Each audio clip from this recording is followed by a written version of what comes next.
I still remember the sound of champagne glasses clinking the night my world collapsed. The laughter, the applause, the confident voice of my father-in-law announcing his niece as the new regional director. It still rings in my ears like a cruel melody I never asked to hear. I sat frozen in my chair, my hands heavy in my lap pretending to smile, while inside I felt like the floor beneath me had vanished. 8 weeks. She had been here 8 weeks. I had been here 3 years. 3 years of missing dinners with my husband Joseph, 3 years of skipping holidays, of working 60-hour weeks, of building this department from a dozen employees to nearly 50. I had given everything, every ounce of my energy, every spark of my hope, and in the end it wasn't enough. I forced myself to clap slow and deliberate, though each strike of my palms felt hollow. Across the long table, Arthur, my husband's father, the man I had once admired, the man I had trusted, looked briefly into my eyes. For a fraction of a second I thought I saw guilt, but then it was gone, replaced with something colder. He looked away. And in that moment I understood this wasn't just about business, this was about blood. Family looks out for family, he had always said. But apparently I wasn't his family. Not really. I was the daughter-in-law who worked too hard, who stayed too late, who could always be counted on to clean up the messes, but never the one he would choose when it mattered. That night, I walked into my office and closed the door. The nameplate on my desk read, Amy Hayes, Senior Operations Manager. The walls carried my 3 Employee of the Year awards, a neat row of recognition for sacrifices that now seemed meaningless. My phone buzzed with a text from Joseph. How did the announcement go? Finally official. I stared at the words, unable to reply with the truth. My fingers hovered over the screen before I typed back the only thing I could manage, we'll talk tonight. By the time I drove home, the sun was sinking into the horizon, and I sat in the car outside our house for 5 full minutes before I could force myself inside. Through the kitchen window, I could see the warm glow of the lights, Joseph moving around as he set the table for dinner. Normally, that sight would fill me with peace. Tonight, it felt like a betrayal to bring my failure into such a safe space. But I couldn't keep it in. Not from him. He saw my face the moment I walked in, and his smile faltered. He pulled out a chair and sat with me at the table, listening as I explained everything: how Arthur had handed my promotion to his niece Lily, how he expected me to train her, how he dismissed my 3 years of work as dependable but not innovative. Joseph's jaw clenched, his hand gripping his wine glass so hard I thought it might shatter. He actually said, you don't need the promotion because you're secure here, he asked, his voice tight with anger. Word for word, I whispered. He pushed his chair back, ready to call his father, but I grabbed his wrist. No, this isn't your fight, Joseph, it's mine. Still, the damage was done. His loyalty was mine, but now his respect for his father was fractured, maybe beyond repair. Arthur's betrayal hadn't just stolen my career, it had driven a wedge into our family. The next day I walked into work with a painted-on smile. I had learned long ago how to wear masks, how to swallow rage and turn it into something that looked like professionalism. At 900 sharp, Lily bounced into my office, her bright eyes and flawless suit radiating confidence she hadn't earned. I'm so excited to learn from you, she chirped, clutching her planner. I sat across from her, my voice calm, as I walked her through the Morrison account, our most important client. She scribbled notes, frantically asking questions so basic it made my teeth ache. She didn't understand the stakes. She didn't understand that if Morrison left, nearly 50 people would lose their jobs. To her, this was an internship. To me, it was my life's work. By lunchtime, I was exhausted from explaining what she should have already known. I heated up soup in the break room, and that's when I heard Arthur's booming voice through the thin walls of his office. His words froze me in place. She's dependable, but that's all. Amy's predictable. We need Lily's fresh ideas. Besides, Amy's not going anywhere. At her age, where else would she go? I stood there gripping the counter, my knuckles white. At my age, 42, apparently too old to matter. Predictable, reliable, no other choice. That's how he saw me. That's how he justified stealing my future. The rage that filled me wasn't hot or wild. It was cold, sharp, and calculated. I walked back to my office, sat down at my desk, and stared at the certificates on my wall. I realized then that I had been naive. I had believed loyalty mattered. I had believed sacrifice was seen. I had believed family politics wouldn't dictate my life, but I was wrong. That night, I sat at the kitchen table long after Joseph had gone to bed, my laptop open, the glow of the screen illuminating the tears on my cheeks. My hands trembled, but not from fear, from resolve. I typed out a resignation letter, short and professional. No anger, no accusations, just a quiet, dignified exit from a place that had never deserved me. I signed my name, printed it, and sealed it in an envelope. And for the first time in weeks, I slept peacefully. The next morning, I dressed with care, navy suit, pearl earrings, every detail chosen to remind me of who I was. At 10 Hosro, I walked into Arthur's office and laid the envelope on his desk. "What's this?" he asked, tearing it open. His face shifted from confusion to shock, then to rage. "You can't be serious. This is a joke, right?" I sat calmly, my hands folded in my lap. "I'm completely serious. You can't leave now. We just promoted Lily. She needs your guidance, the Morrison account." "She'll figure it out," I said evenly. Arthur's face reddened as he paced behind his desk. "This is about the promotion, isn't it? We can work something out. Another title, more responsibilities." "Stop!" My voice cut through his words like a blade. He froze. "This isn't about the promotion anymore. It's about respect. And I finally see that I don't have any here." The silence that followed was deafening.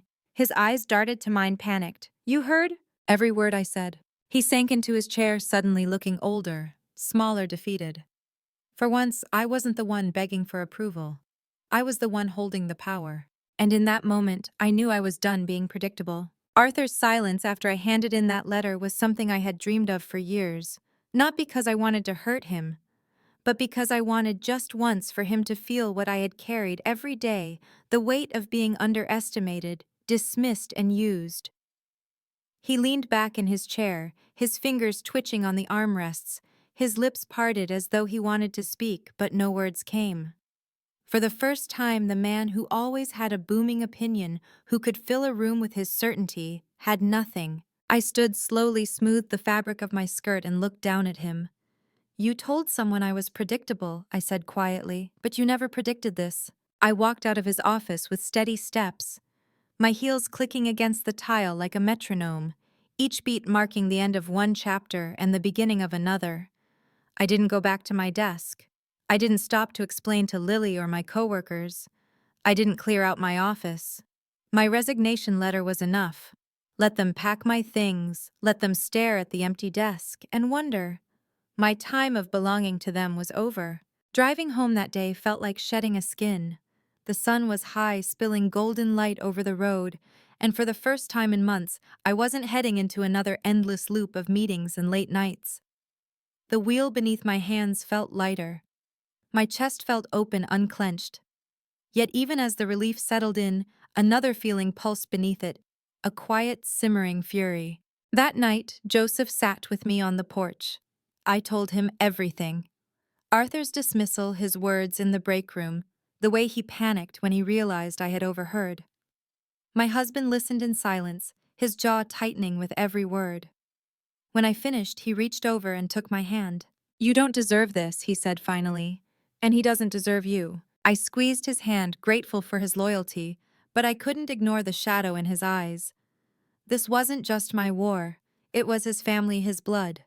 I could see the fracture widening, and I knew it would break something between father and son that might never mend. Over the next week, the phone rang constantly.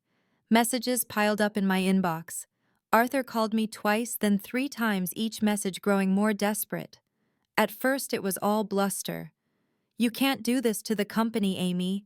You're abandoning your responsibilities." Then came bargaining. "We'll adjust your role. You'll get a raise. We can make this work." Finally, the desperation bled through. "Please, the Morrison account is slipping. We need you." Each voicemail left me colder than the last. For years, I had longed for his respect, for even the smallest acknowledgement of my worth. Now his respect was forced, his words hollow, and I realized I didn't need them anymore. But I also realized something else: I wasn't finished. One evening, I sat at the kitchen table with my laptop open, the cursor blinking on a blank page. At first, I told myself it would just be a resignation note, something final for my own closure. But as the words poured out, it became more than that. It became a confession, a chronicle. a testimony of every slight, every sacrifice, every betrayal I had endured. I wrote about the nights I stayed late to save projects. Arthur barely understood the weekends I gave up, while Lily lounged at country clubs. The tears I cried in the bathroom when my work was dismissed as reliable but uninspired. I didn't write with rage, I wrote with clarity. Each sentence was sharp, measured, deliberate. By the time I finished, the letter stretched over 10 pages. It wasn't just a resignation, it was a reckoning. When I sealed it in an envelope, I didn't feel relief, I felt power. The next morning, I walked back into that building, not as an employee, but as the ghost of everything they had taken for granted. Heads turned as I strode past the cubicles.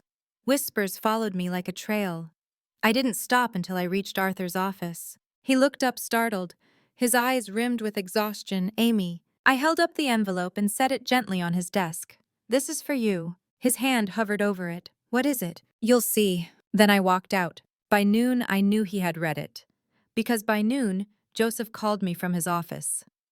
What did you do? He asked, his voice a mix of awe and shock. Dad's shut in his office. He hasn't spoken to anyone. He looks shaken. I smiled faintly, though he couldn't see it. I told him the truth. That evening, when I came home, Joseph was already there, pacing in the kitchen. He read it, he said, as soon as I stepped inside. And Amy, he cried. I've never seen my father cry. The image startled me, but it didn't soften me. Not yet. Maybe not ever, because tears didn't erase what he had done. They didn't erase the humiliation, the lost years, the way he had treated me like a placeholder until his niece was ready. His tears were his own to carry. Days passed, then weeks, and slowly the ripples spread. Morrison pulled their account within a month, citing instability in leadership. Employees whispered in corners, wondering why Arthur had promoted Lily without merit, why he had ignored the woman who had built the department with her bare hands. Resentment grew quiet but undeniable. And one night I received a letter in the mail, handwritten, from Arthur. He didn't apologize outright, not at first. Instead, he wrote about how he had grown up in a world where family loyalty trumped fairness, where bloodlines mattered more than merit. He admitted he had dismissed me not because of my abilities, but because he believed I would always stay, always endure, always be the dependable one. He confessed he had been wrong. At the end, one line stood out, underlined twice in his shaky handwriting. Your letter was the mirror I didn't want to face. I read those words over and over, and for the first time in a long time, I felt something shift inside me.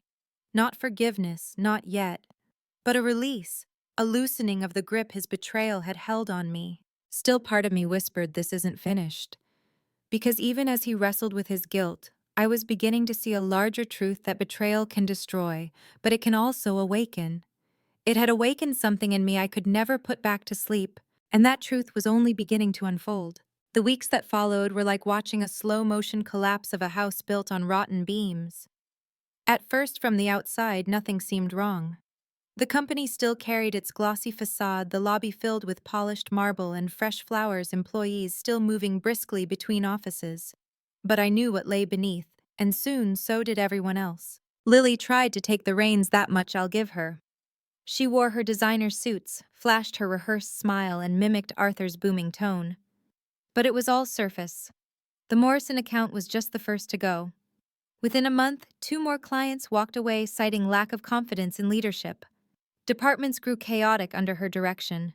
She scheduled meetings that went nowhere, signed off on budgets she didn't understand, and made promises she couldn't deliver. The whispers I once heard in the hallways turned into open complaints. It didn't take long before those whispers reached Joseph. One night he came home late, his tie loose, his face heavy with frustration. He dropped his briefcase on the counter and said, "She's sinking it, Amy. The whole department is unraveling." I looked at him across the kitchen, a quiet ache in my chest. And Arthur, he's silent. He barely comes out of his office. It's like your letter took the fight out of him. I didn't answer right away. Part of me felt vindicated. Wasn't this exactly what they had chosen? They had discarded me, crowned Lily, and now the empire I had built was crumbling in her hands. And yet another part of me felt something colder, heavier. I hadn't wanted the company to collapse.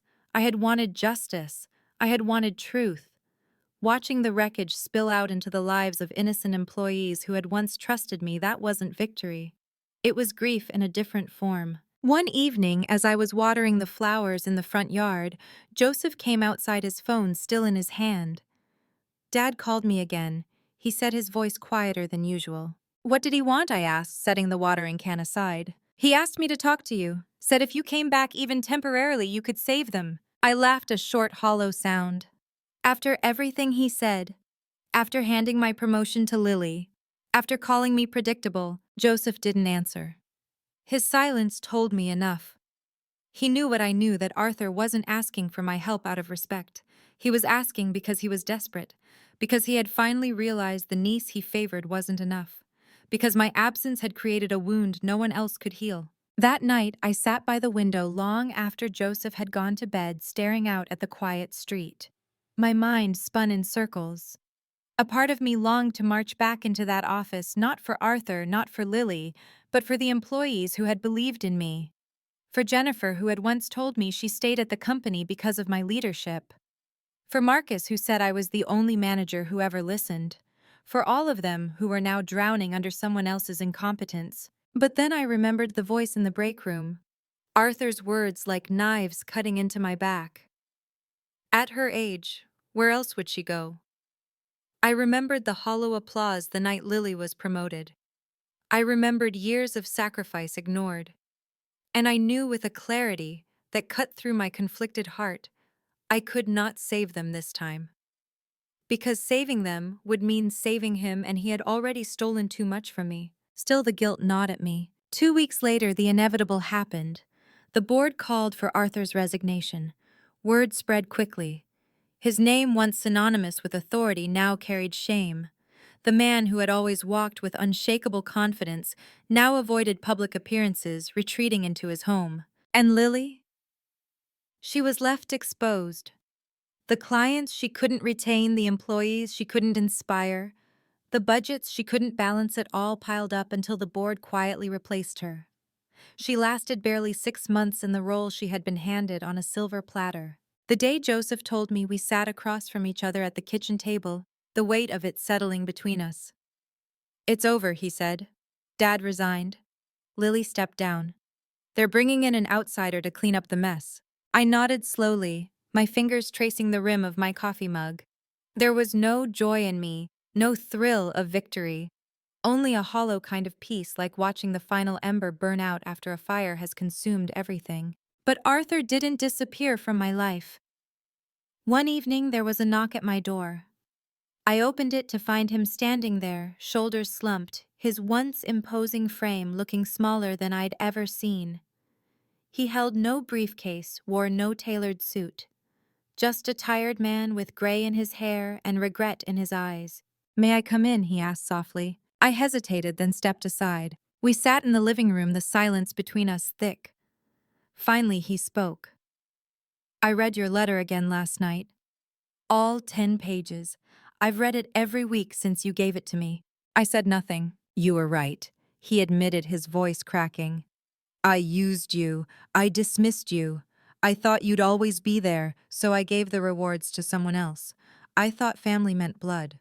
But you were family in the truest sense, and I betrayed that. For a long time I studied his face.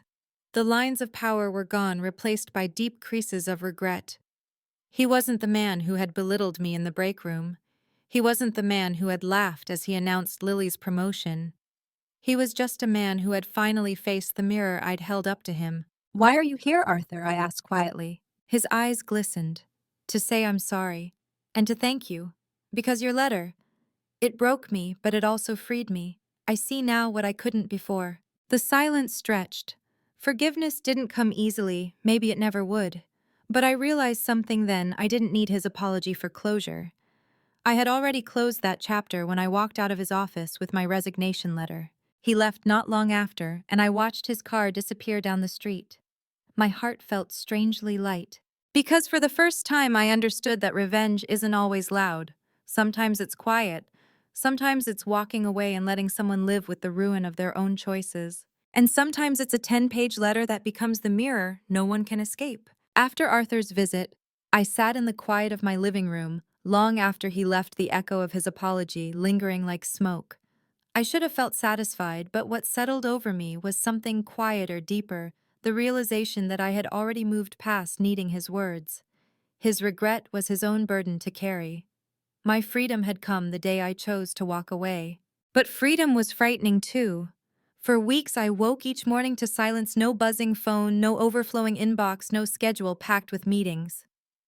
At first I felt restless. Who was I without that office, without the constant proving of my worth, without the title they dangled like a leash? I wandered the house in my robes, staring at the walls, trying to imagine what my life could be now. Joseph was patient. He made coffee for me each morning, kissed the top of my head, and whispered, "Take your time." But I could see the questions in his eyes, too. He wanted me to heal, but he also wanted me to rise. He had married a woman who carried ambition like a flame, and he didn't want that fire to burn out. One afternoon, while sorting through old boxes in the attic, I found a folder thick with notes I'd written years ago. Business ideas, marketing strategies, concepts for a consulting firm I had once dreamed of starting, before Arthur pulled me into his company. I sat on the floor, cross-legged, flipping through page after page of ideas scrawled in my younger handwriting. For the first time in months, something inside me stirred, not anger, not grief, but possibility. That night, I spread the papers across the dining table. Joseph came home. His tie loosened, his face lighting up as he saw me surrounded by plans and notes. "What's all this?" he asked. "My future," I said simply. And so I began again. It started small, freelance consulting, just a handful of clients at first. But word spread quickly. My reputation hadn't been erased when I left Arthur's company. If anything, it had grown stronger.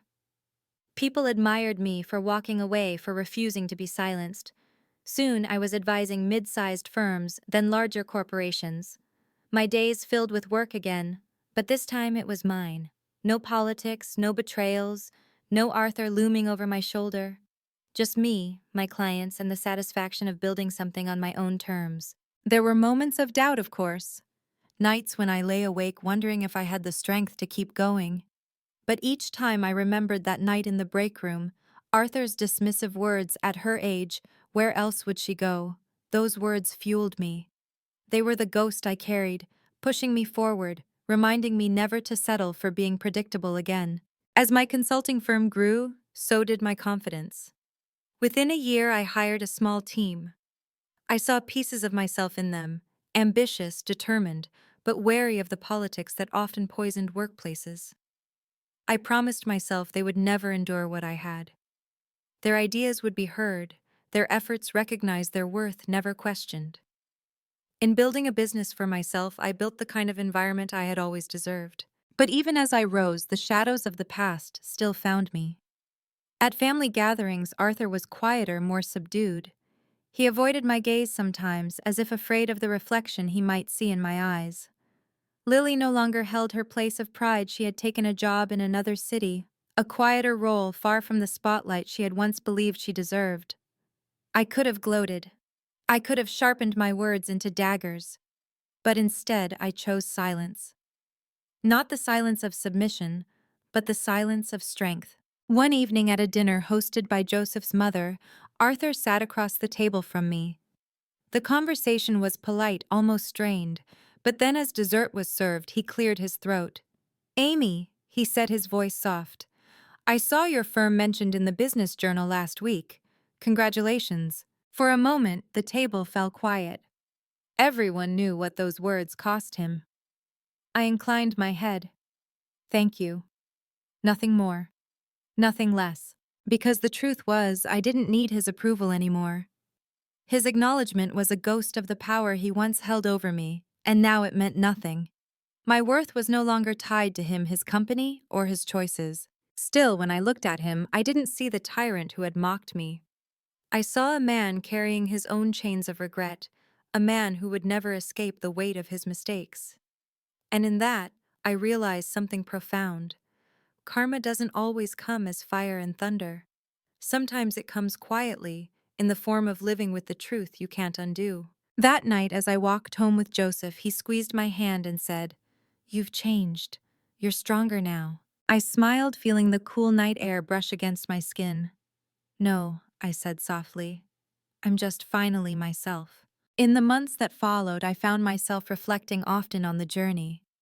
Betrayal had carved deep scars into me, yes. But those scars were not signs of weakness.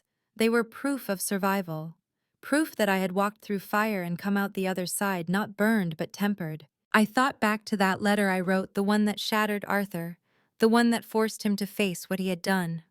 I realize now it wasn't just his mirror, it was mine. It forced me to see who I had become under the weight of someone else's power.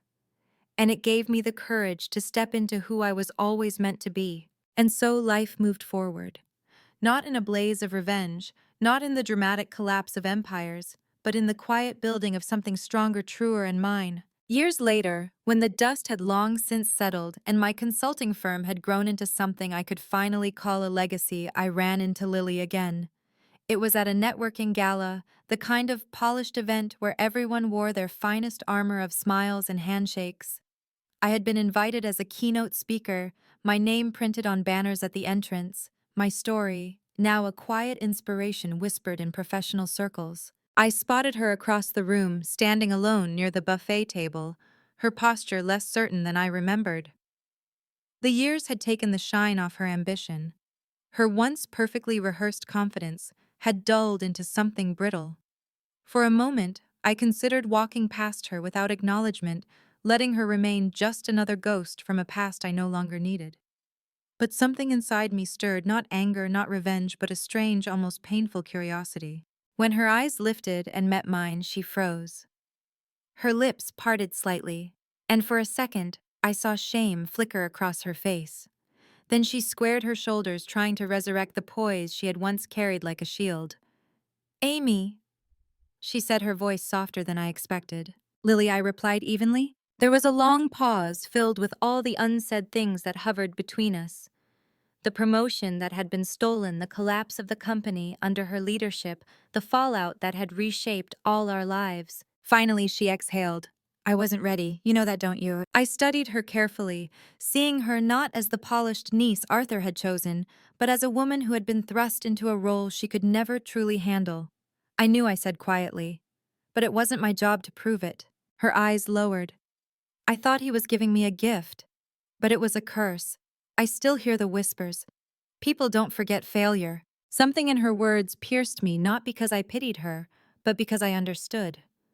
Failure clings. Betrayal lingers. Shame has a way of echoing louder than triumph. "I lost so much," she whispered almost to herself. "My job, my confidence, even my family's respect. Uncle Arthur still won't look at me the same way." For a long time, I didn't answer. Then I said, "You didn't just lose those things, Lily. You took them from yourself the moment you accepted what you hadn't earned. That was your choice." She flinched but didn't argue. Instead, she nodded, her eyes glistening. "I deserved that." We stood in silence a moment longer. Then she turned away, disappearing into the crowd.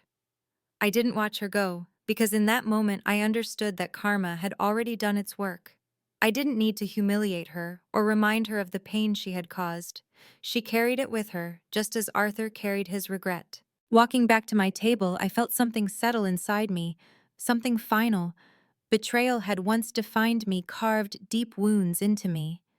But now those wounds had become maps guiding me not to destruction, but to a life I could claim fully as mine. When I stepped onto the stage to give my speech, the spotlight was warm on my face. I looked out at the audience, men and women, young and old, each of them carrying their own silent battles, and I felt my heart swell with words I hadn't planned to say. "I want to tell you a story," I began, "about a woman who gave everything to a place that never saw her worth. About how she was betrayed, dismissed, and overlooked until she chose to walk away. That woman was me. And walking away was the moment I finally walked into myself." The room was utterly still. I let my voice soften, each word heavy with truth. Betrayal doesn't just wound us. It teaches us. It shows us who we can be when everything is stripped away. Revenge isn't always loud. Sometimes it's as quiet as living well. Sometimes it's as sharp as a letter that forces someone to face the truth they've spent a lifetime avoiding. And sometimes it's choosing not to look back no matter how tempting it is. I paused, letting the silence settle, then continued. If you've ever been underestimated, mocked, or betrayed, I want you to hear this. You are not defined by the way others failed to see you.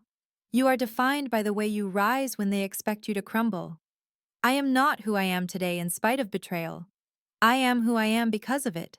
When the applause came, it wasn't just polite. It was fierce, resonant, like thunder rolling through the hall. And for the first time, I didn't feel like I was proving anything. I was simply sharing the truth of who I had become. That night, as I walked out into the cool air, Joseph slipped his arm around my shoulders. You did it, he whispered. I smiled, leaning into him. No, I said softly, I'm doing it, every day. Because that's the thing, betrayal had taught me. There is no single moment of victory, no one act of revenge that ties everything in a perfect bow. There is only the steady choice, day after day, to keep rising, to keep building, to keep walking into the life you were always meant to claim. So if you're listening to me now, if my story touched something in you, I'll ask you this. Don't let betrayal be the last word in your story. Let it be the first chapter of your rebirth. If this journey resonated with you, please like, share, subscribe, and leave me a comment below. Tell me your story. Tell me how you rose from the ashes of what tried to break you. Because your voice matters, your scars matter, and your survival is a story the world needs to hear.